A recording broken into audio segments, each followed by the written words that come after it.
19 secondes, c'est le temps de concentration moyen d'un étudiant sur une tâche avant de switcher. 3 minutes, c'est le temps moyen qu'un adulte travaillant en bureau passe sur une tâche avant d'être interrompu ou de s'interrompre lui-même. 23 minutes, c'est le temps moyen pour retrouver un état de concentration profond après avoir été interrompu par une notification. Tous ces chiffres, ils nous amènent à penser qu'on vit dans une crise de l'attention. C'est la conclusion de Johan Hari dans son livre intitulé Stolen Focus, où il a pu interviewer plus de 250 experts en psychologie, en neurosciences, en philosophie, en sciences politiques à travers le monde. Et ce qu'il met en évidence, c'est qu'il y a 12 causes majeures qui expliquent cette crise de l'attention généralisée. Et selon lui, elles ne sont pas liées à un échec personnel de volonté, mais ce sont plutôt des crises qui sont systémiques. Ce qui est intéressant, c'est qu'après la lecture de ce livre, sur les 12 causes, j'ai constaté que la moitié, c'est-à-dire 6 causes, étaient liées aux écrans de près ou de loin. Et c'est vrai qu'il y a plein de causes qui n'ont rien à voir avec la thématique des écrans, du téléphone, des réseaux sociaux. Il évoque par exemple un stress chronique, la baisse de la qualité de notre alimentation ou encore l'augmentation de la pollution qui ont des impacts, et ça a été prouvé par les experts qu'il a interviewés, sur notre capacité à nous concentrer. Mais il y a donc 6 causes qui sont liées aux écrans. Je commence sans plus tarder avec la première, le multitasking. Le multitasking, c'est-à-dire de faire plusieurs tâches en même temps, c'est un mythe qui a été créé pour les ordinateurs. Pour processer les ordinateurs et pour qu'ils fonctionnent comme ils fonctionnent aujourd'hui, c'est-à-dire en pouvant traiter plein de choses à la fois sur plein de logiciels différents en même temps. Sauf que ça a créé un mythe parce qu'en réalité, cette faculté à faire plusieurs tâches à la fois, c'est quelque chose qui n'est pas possible pour le cerveau humain. Notre cerveau humain, il est capable de faire une ou deux choses maximum à la fois. Et ces multitâches, en réalité, on parle plutôt de jonglage, c'est-à-dire de jonglage entre une tâche à une autre. C'est-à-dire que notre cerveau, ton cerveau, alors qu'il va avoir l'impression de faire plein de choses en même temps, en réalité, il va juste faire quelque chose, puis après porter son attention sur quelque chose d'autre, et ainsi de suite. Et ce jonglage, ça va avoir 4 effets conséquents. La première chose, c'est qu'il va avoir un coût de commutation. En jonglant d'une tâche à une autre, d'une activité à une autre, et en portant son attention sur plein de choses différentes, ça va faire qu'au fur et à mesure, tu vas avoir un cerveau qui va être plus lent et tes performances vont diminuer. En effet, si tu essayes de lire un livre, mais tu écoutes aussi de la musique et tu as ton téléphone à côté, quand tu lis quelques lignes, mais que tu es interrompu par la musique et qu'ensuite tu reçois des notifs sur ton téléphone, la lecture après va être beaucoup plus difficile et ça va être plus compliqué de se concentrer. Un autre effet, c'est qu'il va avoir plus d'erreurs. En changeant de tâche en permanence, tu vas commettre plus d'erreurs sur chacune de ces tâches. Le troisième effet majeur, c'est une baisse de la créativité. Ton cerveau a besoin de calme pour imaginer des choses, pour créer des connexions.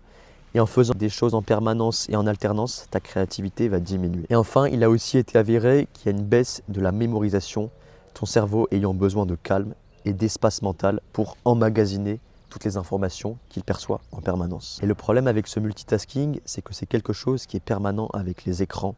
Tu es le premier à t'en rendre compte au quotidien. Tu vas switcher ton téléphone à ton ordi, à ta télé et ainsi de suite. C'est quelque chose qui fait partie de notre quotidien, qui est propre même à notre identité. On fait sans cesse plein de choses en même temps. La deuxième cause de cette crise attentionnelle, c'est l'effondrement de l'état de flow. L'état de flow, c'est considéré comme la forme d'attention la plus riche. C'est un état qui a été défini par un spécialiste tchèque dont je ne me souviens plus le nom précisément, mais dans lequel tu vas être 100% immergé, 100% concentré sur une tâche bien précise, à tel point que tu vas perdre toute notion du temps et tu vas même oublier ta propre présence. Tu vas faire qu'un seul avec la tâche, l'activité que tu seras en train de faire. Et cet état de flow, c'est quelque chose qui est ultra fragile. Et tu le perçois aussi dans ton quotidien. Ça va être très simple, très fréquent d'avoir son état de flow qui va être brisé par son environnement. Les simples notifications que tu reçois 24 heures sur 24 sur ton téléphone, elles vont être capables de détruire cet état de flow et faire que ta concentration va être beaucoup plus saccadée. Ensuite, il y a aussi un piège qui est lié aux écrans. Les écrans, quand tu vas aller sur des réseaux sociaux, quand tu vas jouer sur ton téléphone, quand tu vas regarder un film, ils vont te donner une mauvaise impression. Certes, tu vas avoir l'impression d'être dans un état de flow, d'être 100% immergé dans une activité et de ne plus faire attention à ce qui se passe autour de toi. Quand tu es sur les réseaux sociaux, en effet, tu ne vois plus le temps passer. Tu as l'impression de faire un avec ton téléphone et tu fais quelque chose qui te paraît vraiment satisfaisant sur le coup. Sauf que c'est un niveau de flow qui va être très bas et qui va être très peu enrichissant sur le long terme. La troisième cause majeure de cette crise attentionnelle, c'est un épuisement physique et mental qui est principalement lié à un manque de sommeil. Johan Hari reprend dans son livre des chiffres que je trouve très marquants. c'est qu'on a perdu 20% de notre temps de sommeil en un siècle. C'est-à-dire que tu penses à tes grands-parents, tes arrière-grands-parents, ils dormaient 20% en moyenne de plus que toi chaque nuit. Et ça va être un énorme enjeu, surtout quand tu sais que le sommeil, c'est un des fondements biologiques de notre concentration. Et ça, il y a plein de raisons qui vont expliquer qu'on assiste aujourd'hui à un épuisement physique et mental. Il y a une société, il y a une économie qui font qu'on va être incité à dormir de moins en moins. Dormir, se reposer, ça va être vu comme quelque chose de non productif et comme une perte de temps. Il y a aussi l'augmentation de notre consommation de caféine. Et surtout, aujourd'hui, les lumières bleues. Et les lumières bleues, tu les retrouves dans ces écrans qui sont en permanence présents avec nous, qui sont en permanence présents avec toi, et notamment le soir, avant de se coucher, où tu vas regarder ton écran et où les lumières bleues qui sont présentes sur ton écran vont perturber ton horloge interne et vont donc retarder ton endormissement et faire que ton endormissement va être de moins bonne qualité et devenir quelque chose de chronique. Quatrième cause structurelle, l'effondrement de la lecture. Aujourd'hui, toujours selon Johan Hari, on lirait plus que 17 minutes en moyenne par jour. Quand je parle de lecture, je parle de lecture sur papier. Et à l'inverse, face à ces 17 minutes de lecture quotidienne, on passerait plus de 5 heures en moyenne sur nos téléphones chaque jour. Et là, il y a un vrai enjeu. Quand tu vois que la lecture, c'est quelque chose qui va te permettre de porter ton attention de façon linéaire et en profondeur sur quelque chose. Tu vas pouvoir réellement te concentrer sur quelque chose de façon durable et sur le long terme. Alors qu'à l'inverse, lire ou consulter ton téléphone, regarder les réseaux sociaux par exemple, tu vas la plupart du temps survoler le texte et les informations. Ton attention, elle va être beaucoup plus saccadée et tu vas switcher d'une actualité à une autre, d'un texte à une autre, sans réellement porter de façon profonde ton attention sur quelque chose de bien spécifique. Ensuite, la fin du vagabondage mental. C'est un sujet que j'ai déjà pu évoquer en vidéo. Le vagabondage mental, c'est quand tu vas laisser ton esprit penser par lui-même. C'est quand tu vas rien faire de bien spécifique, quand tu vas prendre les transports en commun, quand tu vas te balader sans avoir de distraction, sans avoir de podcast, sans avoir de musique, sans avoir ton téléphone. Et dans ces moments de vagabondage mental où tu vas laisser tes pensées aller et venir, c'est là où tu vas créer des idées, où tu vas vraiment émettre des réflexions et où ça va potentiellement t'aider à résoudre des problèmes. Et le problème, c'est qu'on vit aussi dans un monde où chaque minute de notre temps doit être remplie par quelque chose. Et quand tu y penses, c'est vrai que ça a toujours été mal vu de rêvasser. Et enfin, la dernière cause liée aux écrans qui explique cette crise attentionnelle généralisée, c'est tout simplement le système même des technologies d'aujourd'hui. Des technologies de surveillance et de manipulation de notre cerveau et de notre attention. Le modèle, il est simple, je vais te l'expliquer en quelques mots. Ces nouvelles technologies, ces réseaux sociaux, ces applications, elles essayent de créer des interruptions le plus possible. Elles vont donc augmenter le nombre de notifications, d'interruptions, pour te faire passer plus de temps sur ton téléphone. Et grâce à ce temps croissant passé sur les écrans, ça va leur permettre d'augmenter leurs revenus à partir de la publicité qu'ils vont afficher sur leur réseau. C'est peut-être cette cause qui va être la plus puissante, qui va être la plus structurelle et qui va être la plus compliquée à faire face.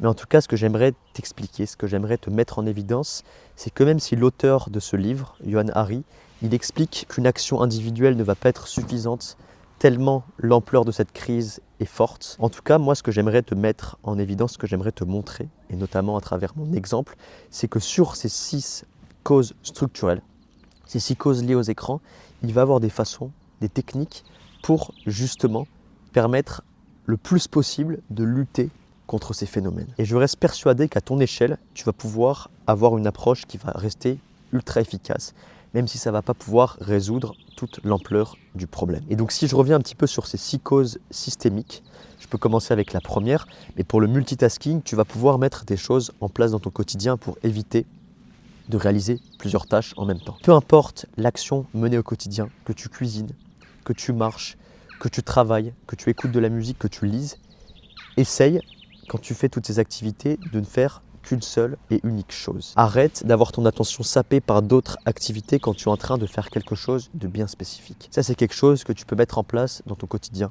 quand tu es chez toi, peu importe où tu es, pour éviter le multitasking. Concernant l'effondrement de l'état de flow, je suis bien d'accord que c'est plus compliqué de trouver un état de flow aujourd'hui. Même quand tu travailles, tu vas avoir plus de distractions, plus d'interruptions qui vont t'empêcher de rentrer dans ce flow.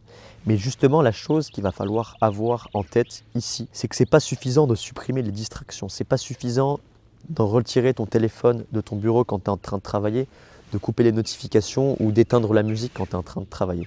Ce qu'il va falloir faire, c'est justement de remplacer ces sources de distraction par d'autres sources de flow. Essaye de trouver d'autres activités, d'autres habitudes qui vont te faire rentrer dans un état de flow, mais un état de flow qui va être beaucoup plus riche et beaucoup plus intense. Tu peux penser à la pratique d'un sport, à la pratique d'un instrument, la lecture profonde. Toutes ces activités, elles vont justement te permettre de retrouver cet état de flow qui est si important pour ton attention. Ensuite, pour lutter justement contre cet épuisement physique et mental, plus de téléphone dans ta chambre.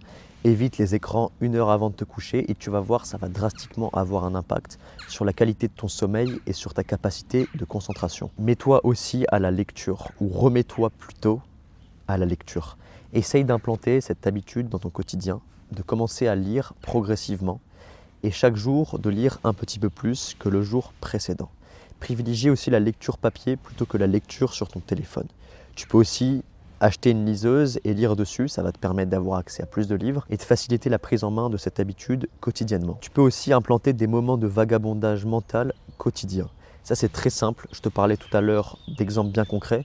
Quand tu prends les transports en commun, quand tu te balades, quand tu es tout seul chez toi, dans le jardin dans lequel je suis par exemple, tu peux avoir ces moments où tu vas pas faire grand chose de spécifique et où tu vas justement laisser tes pensées aller et venir comme elles le souhaitent. Et ces moments de vagabondage mental, je te l'aurais expliqué, ils vont permettre de booster à nouveau ton attention et ta capacité de concentration. Et enfin, pour lutter contre ce phénomène systémique lié à ces technologies de manipulation de notre attention, tu peux justement mettre en place des petites techniques, même si elles vont être minimes, si elles ne vont pas pouvoir prendre le dessus et l'emporter face à cette technologie surpuissante, mais du moins couper complètement les notifications de n'importe quelle application, de n'importe quel réseau social. Ça va te permettre de pouvoir couper toutes les interruptions dans ton quotidien. Et de la même manière, tu vas pouvoir aussi te restreindre d'utiliser la plupart des réseaux sociaux.